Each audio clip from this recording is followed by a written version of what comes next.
Okay, this is The Grass is Greener on WXRW 104.1 FM in Milwaukee. I am the host of the program, Gary Grass. With me is my co-host, Babette Bruneau. Hi, and we also have Jeffrey Sommers this morning, professor of political economy and public policy at the Department of African and African Diaspora Studies. They keep changing that name. Senior fellow at the Institute of World Affairs at the University of Wisconsin-Milwaukee. Welcome. Well, good to be here. And I don't know when they last changed the name, but I know Babette has been following the name of that department for 30 years, so yeah. So she's seen every variant of what it's been. So there have been a few. Yes. So I guess we wanted to talk about Jimmy Carter a little bit. And obviously, President Carter just passed away. Was he 100, or did he make it? He made it to the big 100? That's right. I believe 102 months, or was it 3? So flags are at half staff still as we talk. It's not just for the Trump inauguration, but. No, I mean, I read your article in Counterpunch, and I in some ways, I was reminded of our discussion of Mikhail Gorbachev, because when Gorbachev passed on, there was a lot of very harsh criticism of Gorbachev, and you came on the program and said, yeah, well, the man wasn't perfect, but he really was dealt a terrible hand. He was really under a lot of constraints. He had a lot of things he had to deal with. And so let's give some, measure of realism to our critique here, right? And your article in Counterpunch was like, is this the best we can ever get for a U.S. president? And the primary, focus of that seemed to be, here are all the constraints that Carter was under. So maybe am I wrong in making that connection there? No, you're I think correct. And my purpose was not to make an apology for Carter, nor to unduly condemn him, but just to situate him within the context of the time that he entered office. And it was, in my estimation, a twice in a century type a transition that was very, very difficult to navigate and probably could not have been done in another way absent trying to implement something that would be close to socialism. Right. And I think the idea was, look, we had this economic crisis, and there was a way out of it that would have cost capitalism way too much and was never going to actually happen in this country.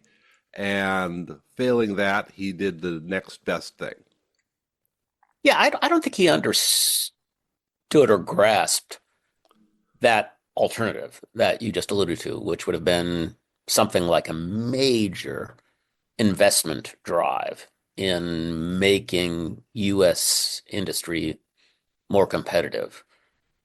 And this was something actually that the AFL-CIO with Lane Kirkland recommended in the latter part of Carter's term. And one can argue whether or not this as a counterfactual would have been feasible. Arguably it would have been, but what the alternative was to marshal the resources of the state, industry, and labor.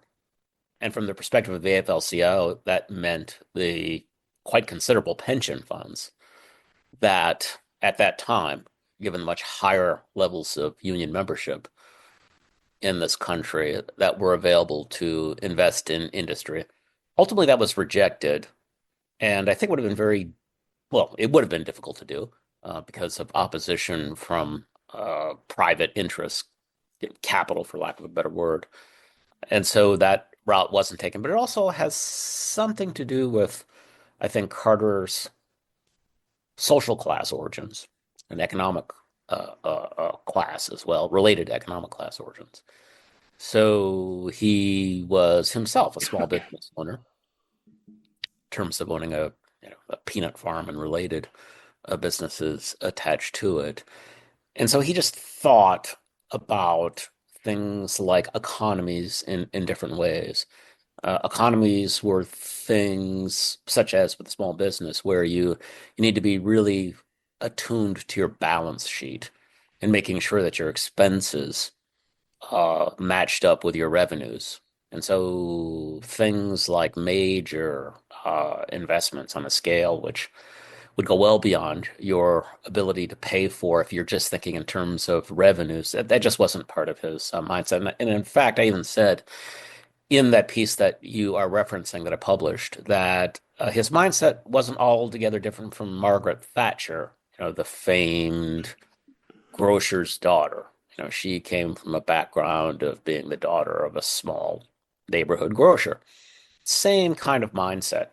Now, of course, they're very different people. I think Carter has nothing but admiration for myself, just in terms of being a decent human being, but just in terms of their outlook on how you run a government, it was the same way that you would kind of run a small business.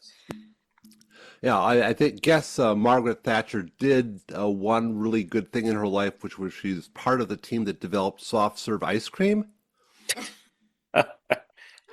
So I heard that at least. So Well, anyway, I'm not even going to put that on the ledger sheet because I'm not a fan of it. there's this little shop in Baraboo, Wisconsin that has like 37 flavors of soft serve. They can flavor it for you while you wait. I like it so, but I mean, a lot of the discussion of Carter. I mean, I think you really kind of look at there being kind of two Carter presidencies, right? There was sort of the Yes. beginning and there was sort of the end. And so a lot of the critique of Carter comes from the fact that a lot of the things that we blame Reagan for actually started in the second half of the Carter term, Right. including the involvement in Afghanistan, including the huge ramp up in military spending, a lot of the things that we kind of associate with the current the current era, which I don't know, maybe Reagan through Trump is an era, and maybe there's another era after that. I don't know. Um, but there's definitely this sort of post 1980, you know,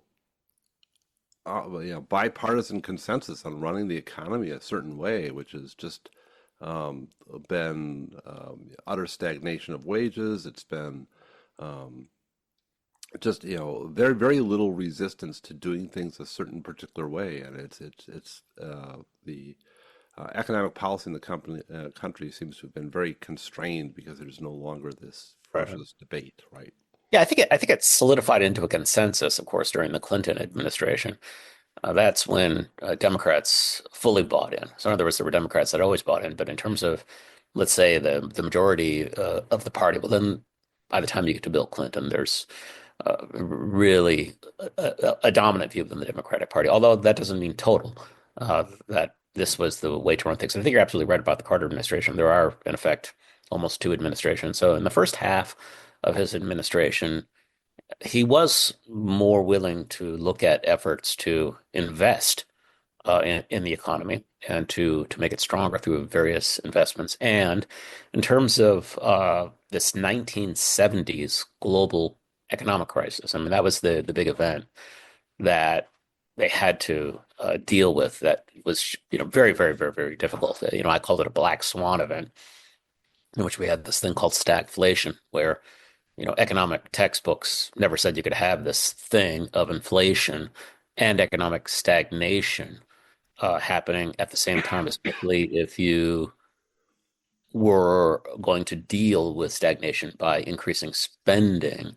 That this should not lead to having both inflation and stagnation. So, you saw the first half of the Carter administration, this attempt to make good reforms, and there were a lot of helpful, beneficial reforms in terms of good governance that were put in place at this time. What I call kind of just, Ralph Nader type reforms in terms of trying to eliminate things like the gouging of consumers, and more protections for them, et cetera. All very good. But by the time we get to the second half of this administration, just as you suggested, it just kept getting tougher and tougher. First, with the economic crisis, the attempts at pulling the entire, not just the US, but global economy out of what was the stagnation through actually increased US spending. It was called the locomotive approach. The United States was going to be the locomotive that was just going to pull the rest of the global economy out of this mess. It didn't work. And then by the time we get to 1978, we have the second wave of the oil shock in the 1970s. Remembering that in the 1970s, the price of oil over the course of that entire decade went up 1,000%. I mean, that's just massive. And one has to remember that the economy was only half as energy efficient as it is today. So it took twice the volume of energy to produce a unit of economic output as it does today. So, I mean, this was just a damned impossible situation to deal with. And Carter's response to it was, again, from the perspective of a small business person, to begin thinking about the expenditure side of this and the revenue side of the ledger as well, thinking that the revenue are not going to be coming in because growth is not as high as they would have liked, and therefore we have to scale back some of these investment efforts.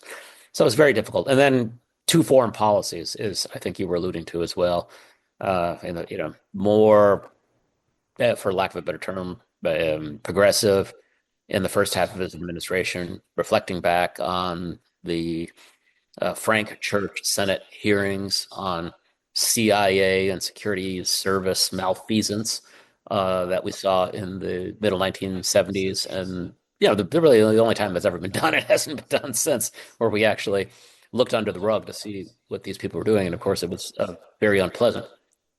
And so, We Carter ended tried up to. putting the rug back down and never looking at it again, unfortunately. Yeah, yeah, I think sadly, that is what happened, and especially, he began to listen more to his national security advisor, Zbigniew Brzezinski, not somebody who he initially put in power to for the reason that he thought he was right on his world outlook, but because he needed to balance his more reform-minded Secretary of State Cyrus Vance with somebody that was, kind of a Cold War hawk. And Carter, always thought him interesting and smart. Used to like to play tennis with him, and they would have discussions about foreign policy. And mostly Carter disagreed with him. But by the time we get to the second half of the Carter administration, he really feels under pressure to take a harder line to pacify the hawks within the Democratic Party on the Cold War. And that's where we see things like this stunt to support the Mujahideen in Afghanistan, to try and draw the Soviets to invade Afghanistan, as Brzezinski flat out states in his 1998 interview in a French newspaper, to give them, as he said, their own Vietnam. So, here you have somebody who is an ultra Polish nationalist.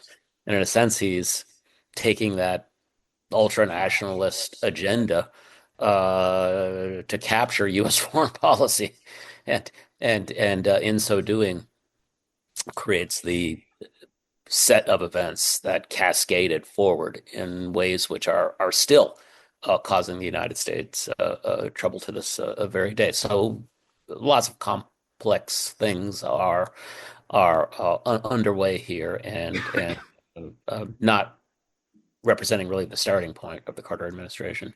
But I think what's Add, interesting is that, oh, go ahead. I would add two things. One,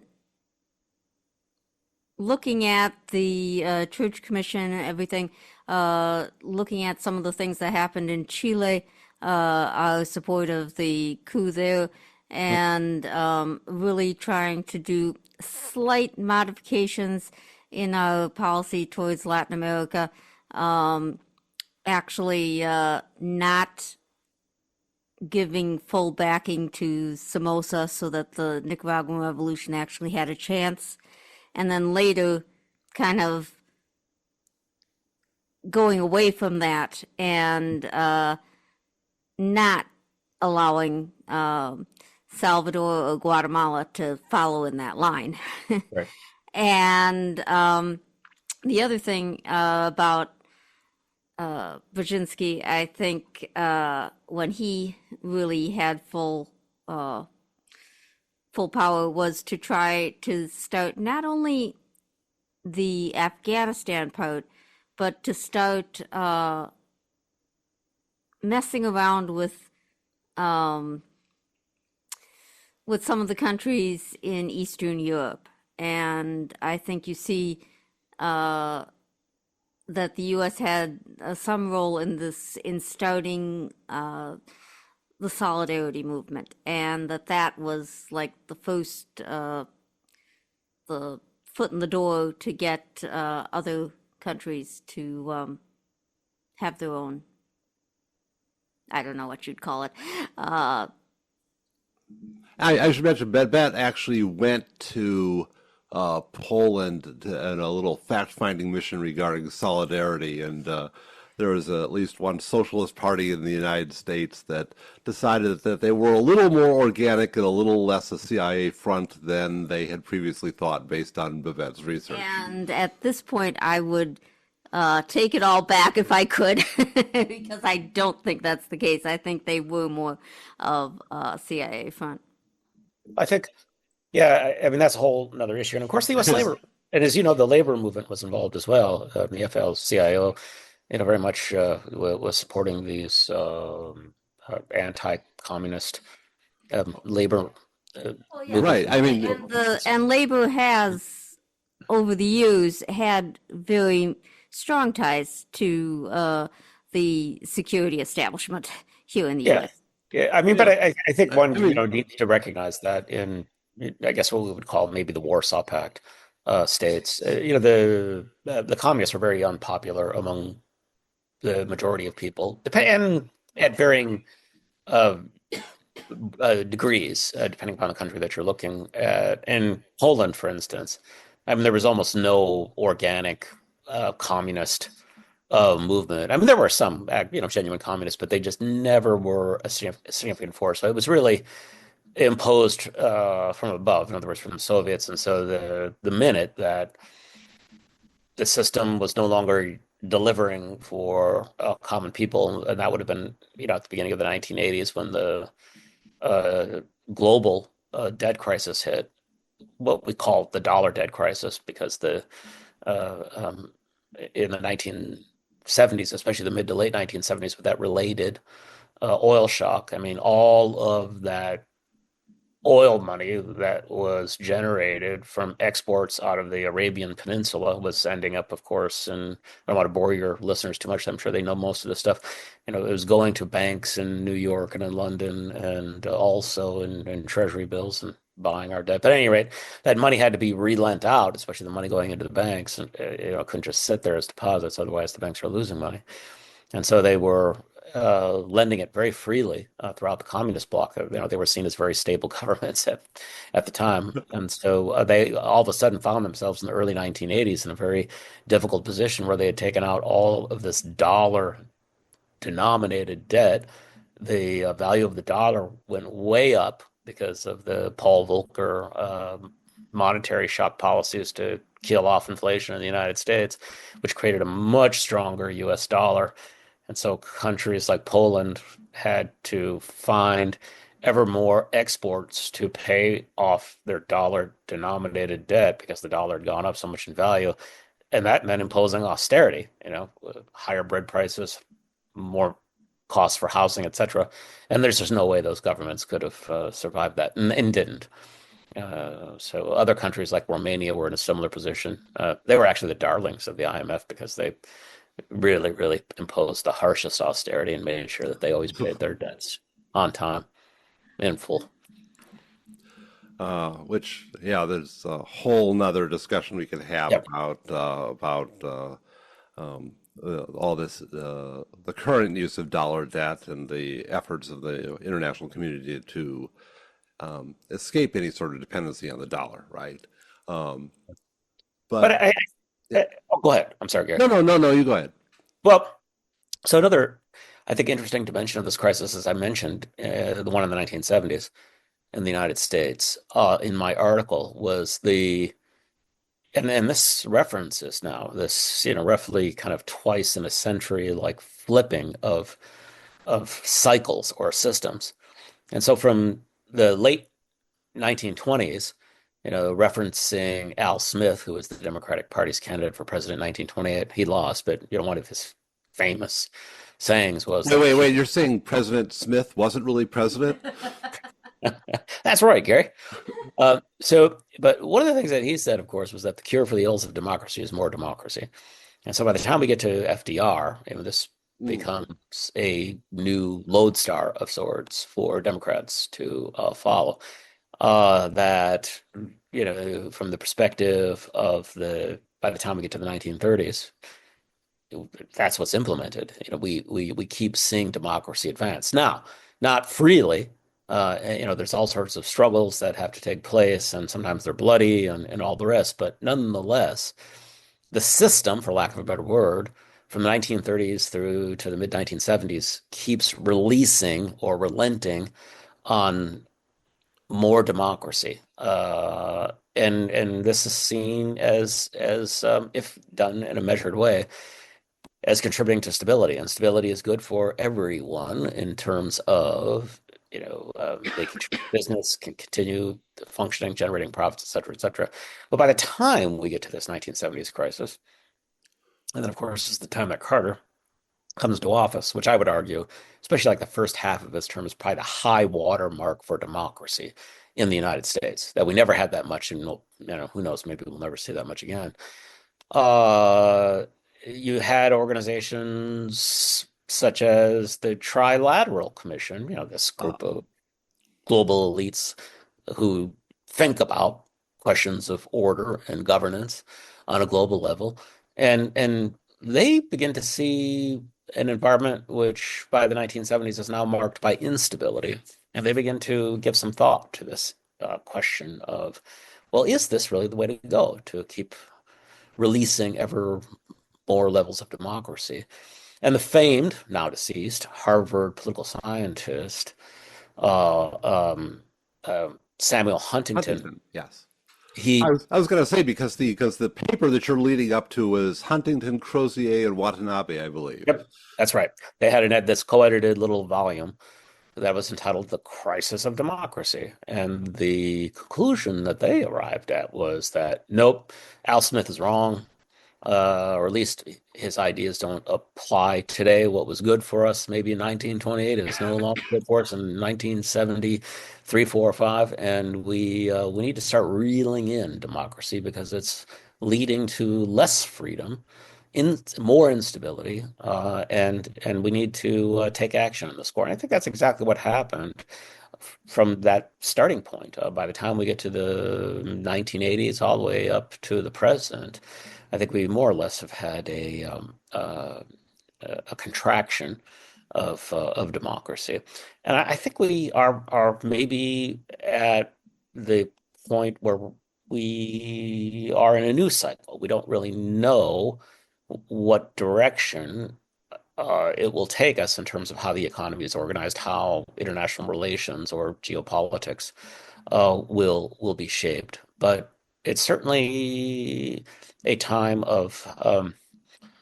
flux, and so it's going to be very interesting to see how a new system is developed.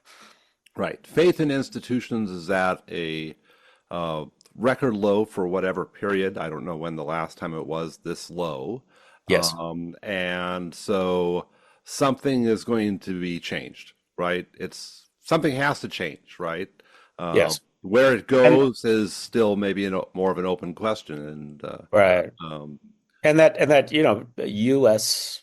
led dollar denominated neoliberal globalization order or system that we've seen over the past 4 to 5 decades is, certainly dissolving, and the references that Trump has made uh, in recent months regarding how the global system should be engaged really looks like a throwback to something before this period of globalization and more like the old kind of spheres of influence order that prevailed before globalization.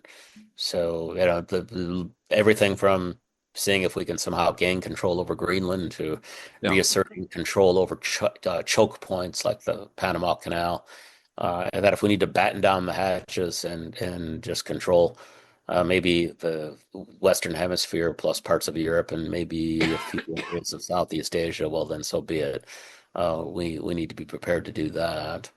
But then there's all sorts of, without digressing too much, there's all sorts of interesting contradictions here too, because many of the things that the Trump administration is proposing will create a much stronger, arguably, dollar, especially things like more LNG, uh, natural gas exports, Yeah. Yeah. liquefied, and exports of more U.S. arms, which, if NATO countries are either required or by choice to begin spending more on arms, a lot of that money is going to go to the United States. So we're going to see the dollar get stronger, and that has implications for other countries in terms of their ability, just like in the 1980s, to pay off dollar-denominated debts. I don't think the problem is quite as severe as it was in the 1980s, but it's still big. And so that's going to present some significant challenges. And I think we'll see Europe, arguably get poor. I mean, they're Yeah. struggling Going to right ask now. where you saw the Europe going because um, they they really took a hit with the destruction of Nord Stream and kind of destruction of. They seem to be going in a more independent way with the EU at first, and now it seems that they're just little sheep, following whatever the U.S. says. Yeah, I think the European Union, it was somewhat divided in the 1990s. So, there were always the Atlanticist types that were very much wedded to the United States and thought that our fortunes were, handcuffed together, and we just always needed to be supportive of one another. And those Atlanticist institutions that were developed after World War II to ensure that, for lack of a better term, West European elites uh, were in alignment with the worldview of our leaders. We're always going to be working to keep those two areas of the world in sync. But then we also saw at times there were differences, right? So let's throw back all the way to the 1960s, with Charles de Gaulle in France. He never Yeah. bought into this idea of being an Right. appendage to the United States. And in Yeah. fact, he even withdrew from NATO at one point. Right. Yeah, NATO's a so, U.S. plot to control Europe's militaries. right, which it was, Yeah, which, to be fair to De Gaulle, yes, it absolutely was. correct. And he also started liquidating his reserves of dollars and demanding gold for them, which Bretton Woods said he could do that arrangement, and so that freaked out the United States a little bit because it threatened to cause a run on U.S. gold reserves. So I mean, there were always some European leaders that acted a little bit independently, and then in the early 2000s, we saw that with the Iraq War, right? So we had several European leaders, EU leaders, that were both in Germany and in France. They were like, "Hey, we think this Iraq adventure is bad news, and we're not going along with it." Now, of course, what Donald Rumsfeld used to call the New Europe, the post Warsaw Pact states and post-Soviet new states, such as the Baltic states, etc. I mean, they were really keen on joining in with the United States and whatever it wanted to do because they saw their security linked to the United States, Ukraine as well. So yeah, but those differences have kind of disappeared, and in so disappearing, uh, uh, uh, in the 21st century and this part of the 21st century, it seems as though we're now beginning to see political reactions Oh yeah. against that. Oh yeah. And Yeah. how far will they go? We don't know. Right, right. I mean, you've got these governments in Europe that are extremely unpopular. I Right. mean, talking about like Germany especially, right? Because I mean, Germany is really the core of the EU. I mean, Sure. it's so much of it is just Germany and satellites of Germany. So, um, but yeah, now to try to look through Europe to find a De Gaulle like figure, the best you could probably come up with is someone like Viktor Orban. It's like it's really fits. So yeah, you've got a few, but they're like it's just not on the level of France, right? No, no, no, no, absolutely. And so, but it's interesting to see these um, dissenting areas that are emerging. And again, will they continue to emerge and grow? It's hard to say. In terms of actually capture of state power, now, of course, we saw just recently in Romania that when they didn't like the direction that their elections were going, uh, they just declared the result null and void. Looks like they're probably going to have another presidential election in May that we're talking about. But they just decided that they would reject the outcome of an election. Now, the claim that was made originally was that there was this big social media campaign, largely TikTok, in which it was asserted that the Russians were, behind it. Later on, it was shown that there really wasn't evidence of the Russians being behind this, and it appeared to be some other marginal Romanian group that was. But regardless, they just put a stop to it and said, no, we're not going that way. Now, of course, it should be remembered that Romania has the United States' largest military base in Europe, and they are continuing to expand the ones that we currently have there. So there's a very strong interest that the United States has in seeing governments which are more or less uh, sharing an outlook or worldview of the United States. So it'll be interesting to see what happens in May. Now, granted, this figure in Romania, I have to say he was quite loopy, and many of the things that he said, although that's not a reason to overturn an election.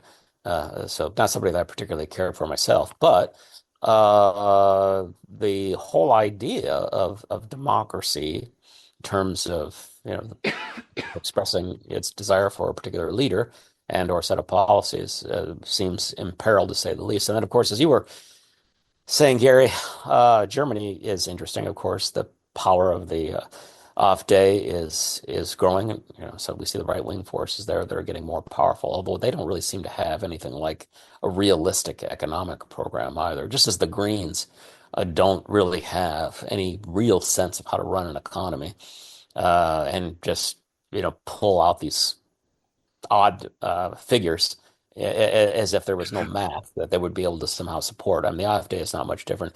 The When you say odd figures, I think of Annalena Baerbock, but Yeah, of course, right.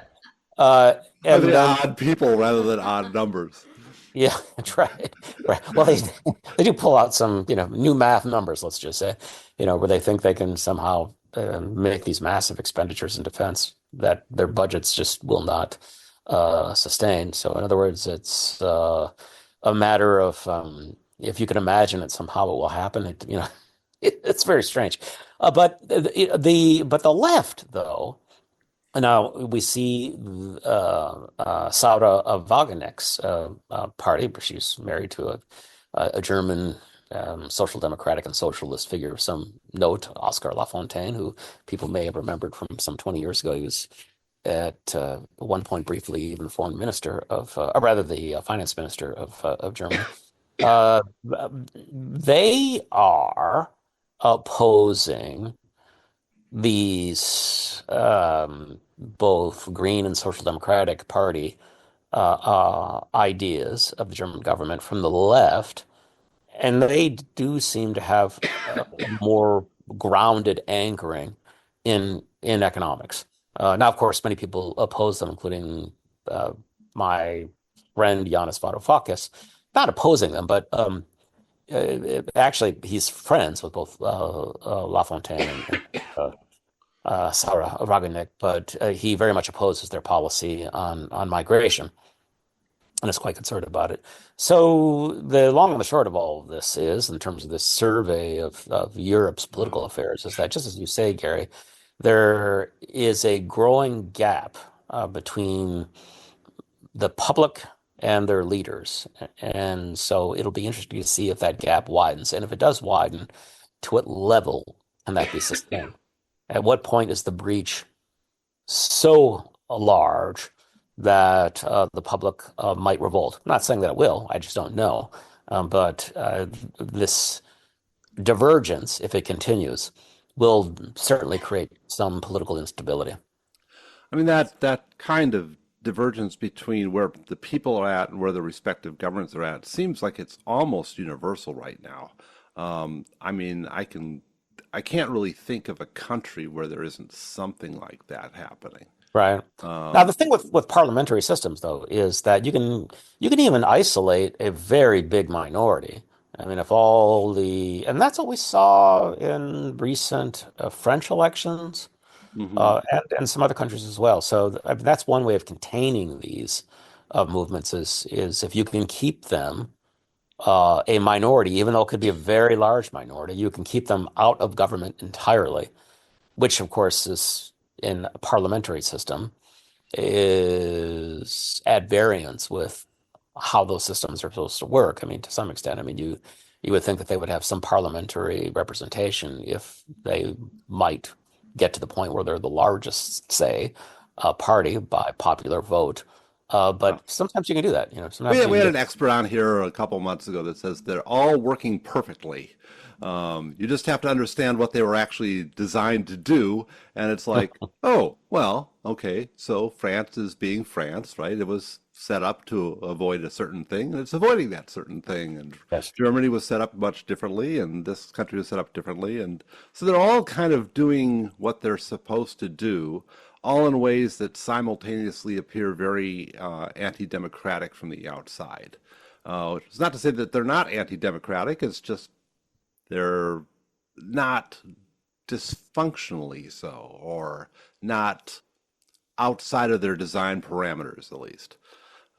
So, but yeah, and I don't want to also suggest that at this point that these governing parties don't represent something approaching, at least, the popular will. I mean, I think for many people, this is a time also of confusion, mhm.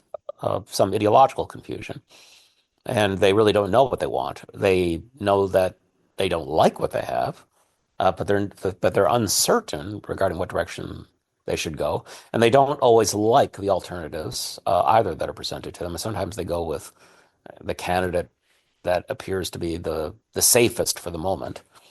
So that itself, of course, is a marker of a um, Yeah. dissolving order, Yes, as you yes, don't yeah. have strong attachments of the electorate to the parties to which they now vote. So that's I problematic, think of you course, as saw that well. here. I think you saw that here in this last election.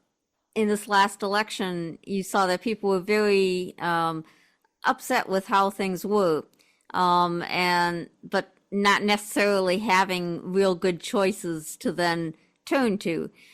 You had people that were kind of a redoing of past elections almost. Um, you had Trump, you had Biden, which was so much from the past, and not we really didn't have a uh, uh, an election. uh, Yeah, well, I mean, you didn't have a primaries. right. I mean, it's everything was seemed to be broken down in the U.S. this year. As you talk about like a lack of democracy and a loss of faith in institutions, and I mean, and now you've got these little wars where mainstream media is less believed than ever, and people are getting their news from social media, and they're banning TikTok, right? I Right. guess it just shut down yesterday. So it Although, although Trump referenced a 90-day reprieve so that he could work out, as he does, a deal. But we'll see if that happens. Well, it's shut down now, right? I mean Yes. I mean there was as it was coming up, it became so unpopular, and there was this like surge of Americans getting onto Red Note, and and now Douyin added a translate button so that everyone could get on Chinese TikTok, which was a new thing.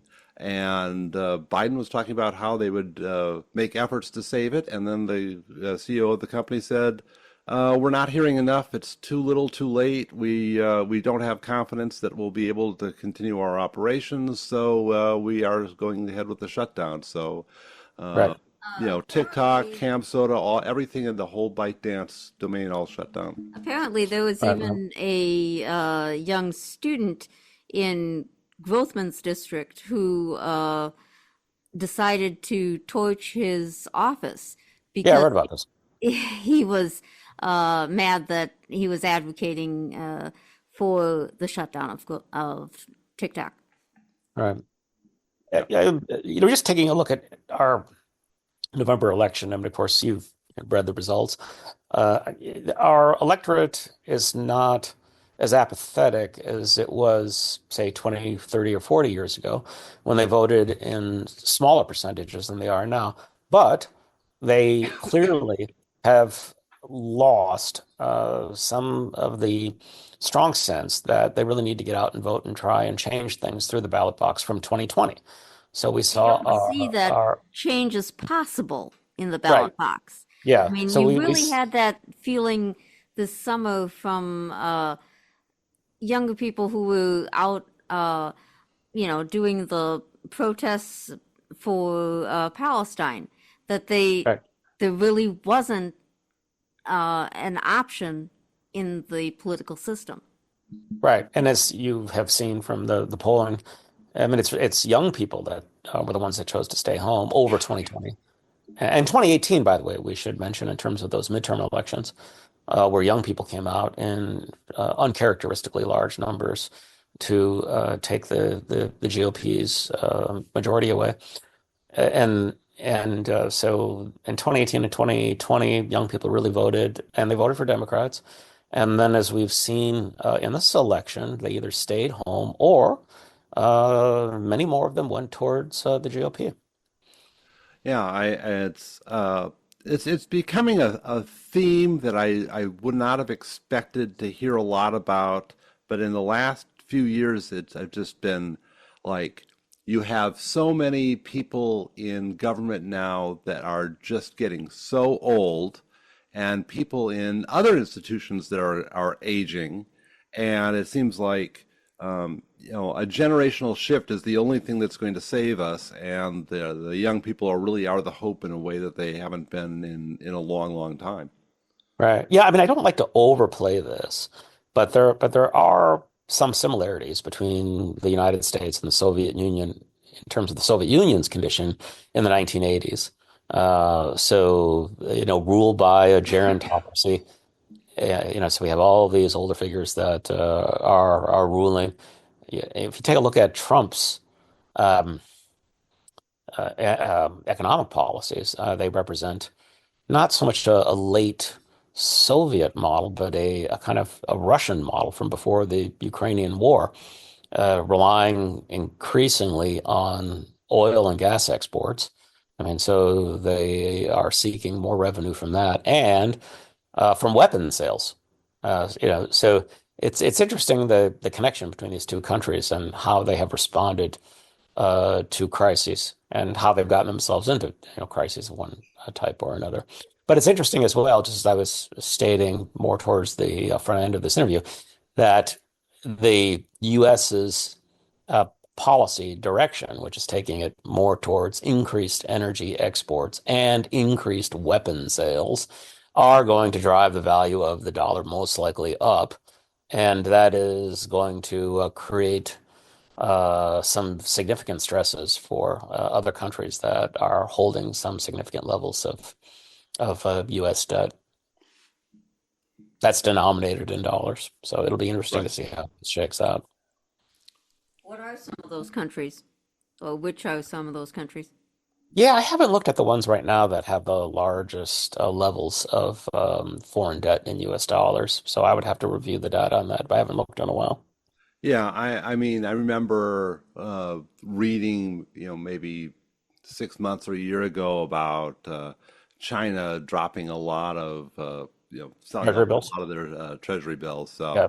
Um, so it's interesting to see, and of course, you know, no one knows what's going to happen right now because China is such a large piece of the world economy now. And when it's now China that when it catches cold, everyone, or when it sneezes, everyone else catches cold, right? So this is China is now kind of the principal player that the whole world responds to changes in its economy, even more so, I think, than the United States. Right, right. And it's interesting, without idealizing China in any way, but the difference in outlook between the two countries in terms of geopolitics is marked market to my mind. I mean, the United States still maintains this idea that it has to lead the rest of the world, that the world is rather anarchic and will fall into chaos and war without our leadership.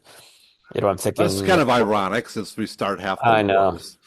Oh, exactly. Think of Madeleine Albright's famous quote. I don't know if you remember this, where she said that we stand tall and we see further than other countries into the future, and we see the danger here to all of us. And, if we have to use force, it is because we are America, we are the indispensable nation, we stand tall. This is a direct quote. We see further into the future. That is an idea that I think still prevails with Anthony Blinken, for instance, with the State Department. The United States still has this view that it does stand tall, sees further, and it has to maintain order.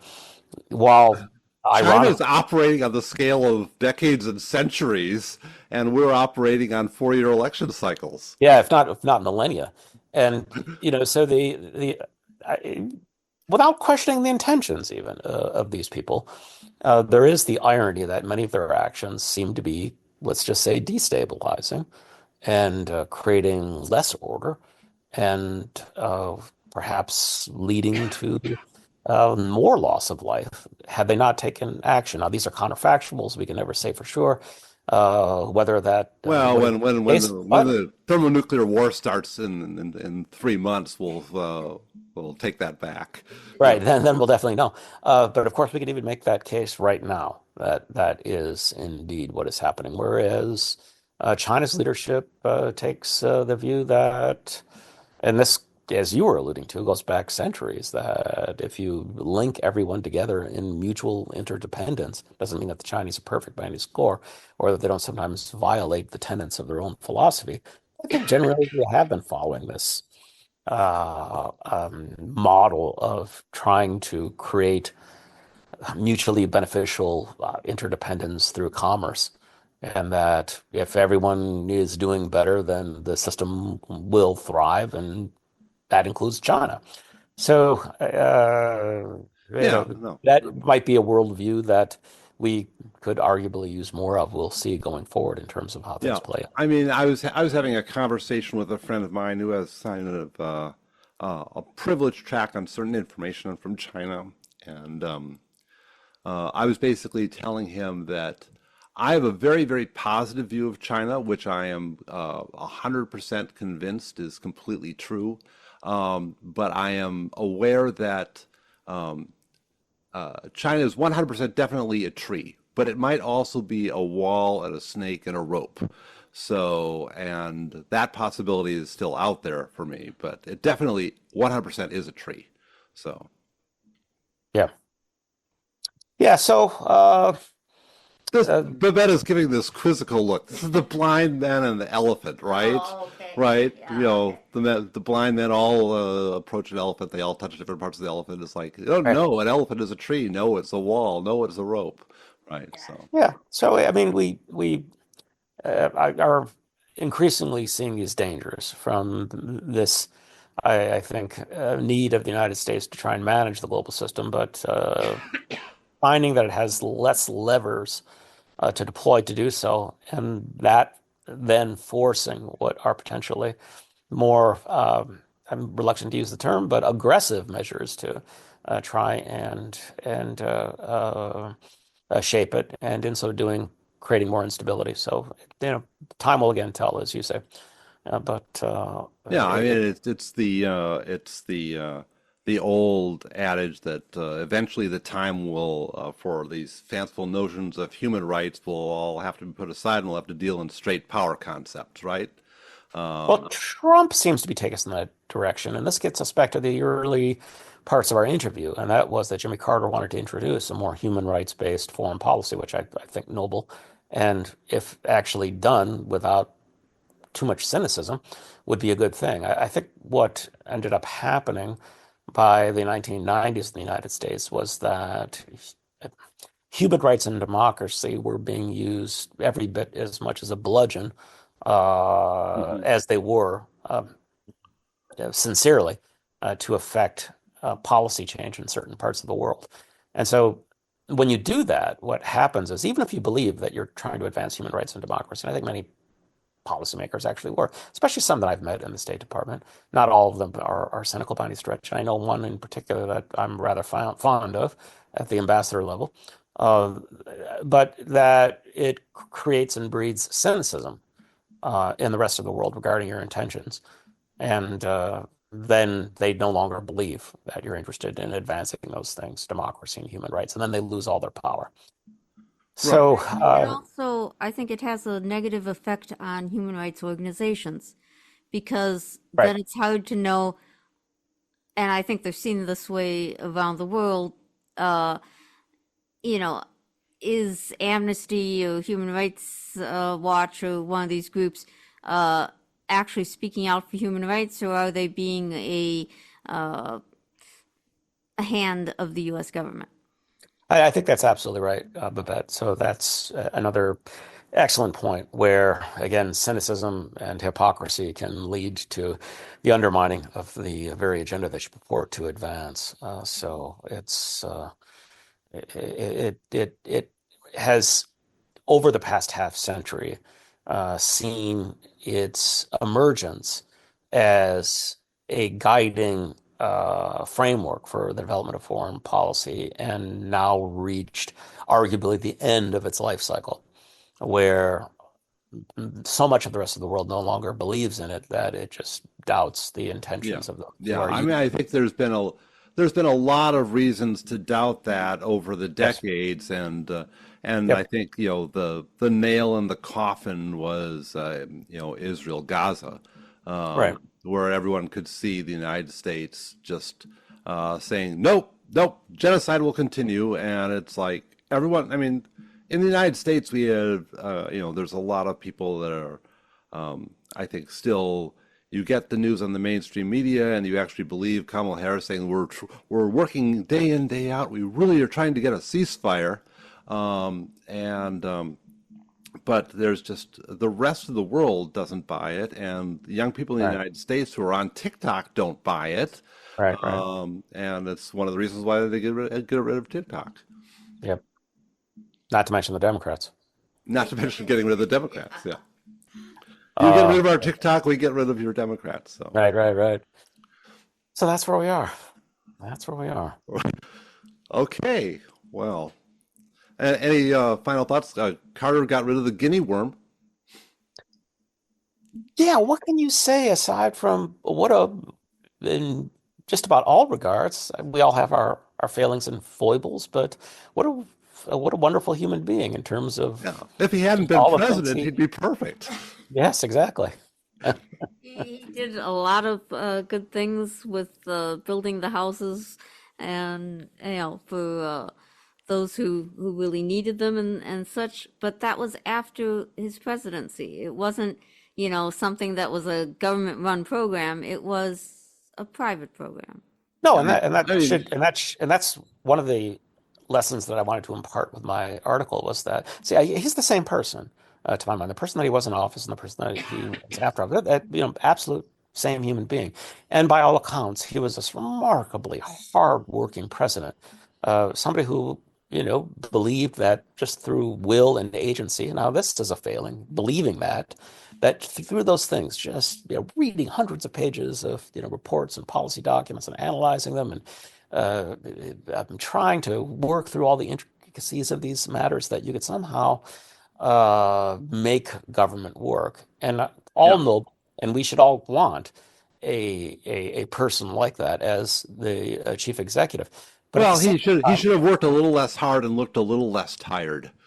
yeah, but we needed a different kind of person, but we also needed, arguably, a person at a different point in history. In other words, I mean, he would have been arguably, quite remarkable, say, in the 1930s as president in a very different situation, rather than in the 1970s. So the time that you are ruling matters.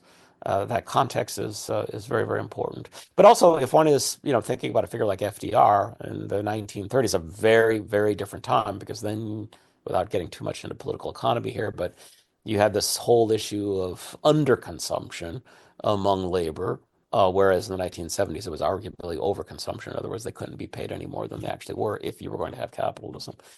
So in the 1930s, the crisis was much easier in some ways to address by just a shift or change in policy, because all you had to do was to get consumption up. Now, it ultimately took World War II, unfortunately, to do that. But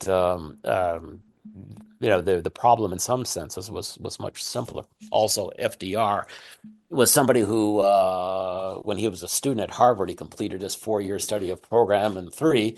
But what he did with that extra year was quite interesting. He decided to stay that extra year and just study political economy at Harvard, which meant all these kind of interesting new heterodox thinkers that were thinking in ways different from what the economic textbooks said you had to do to address an ailing economy. So he was entirely open to experimentation while president in a way that arguably Carter was not. And he had a crisis that would allow him to do that. Yeah. Well, they both had a crisis. They just had a Yeah. very different type of crisis. Yes. They both had a crisis. They just had a very different kind of crisis. Okay. Well, glad that we worked it back to Carter in the end, so we can have some sort of overall unity for our discussion here. Very nice talking to you as always, and I'll see you again some other time. Always enjoy talking to you both, Gary and Babette. Hope you stay in touch and hope things go well for you going forward. All right. Thank you.